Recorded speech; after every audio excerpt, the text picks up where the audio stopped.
శ్రీ గురుభ్యో నమః. ఓం శ్రీ శ్రీరామకృష్ణ సమర్థ సద్గురుదేవాయ నమః.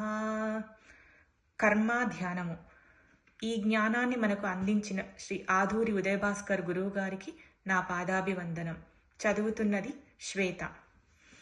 జ్ఞానాగ్ని దగ్ధ కర్మాణం జ్ఞానాగ్ని సర్వకర్మాణి భస్మసాత్కురుతే తథా యాదేవీ సర్వభూతేషు నిద్రారూపేణ సంస్థిత నమస్తస్యే నమస్తస్యే నమస్తస్యే నమో నమః.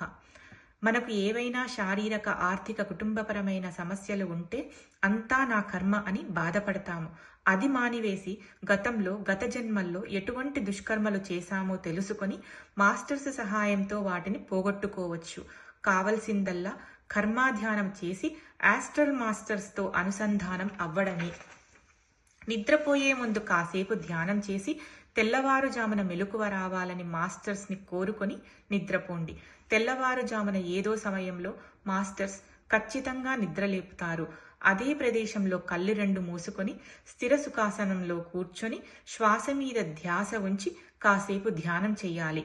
ఆలోచనలు అన్నీ శూన్యం అయ్యాక మనసులో, మాస్టర్స్, నేను ఈ బాధను అనుభవిస్తున్నానంటే ఎప్పుడో ఎవరికో ఇటువంటి బాధే కల్పించాను, దయచేసి దానిని నాకు చూపించండి అని ఆర్తిగా వినయంతో 3 సార్లు మనసులో కోరుకోండి. కళ్ళు తెరవకుండానే మరికొంచెం సేపు ధ్యానం చేసి నిద్రపోండి. అలా ప్రతిరోజు చేస్తే 40 రోజుల్లో ఏదో ఒక రోజు స్వప్న సందేశం అందుతుంది. ఆ స్వప్నంలో మీచే హింసించబడ్డ వ్యక్తి లేదా ప్రాణి కనిపిస్తుంది. తర్వాత ఎప్పుడూ ధ్యానంలో కూర్చున్నా మీ వల్ల బాధింపబడ్డ వారికి క్షమాపణ చెప్పండి.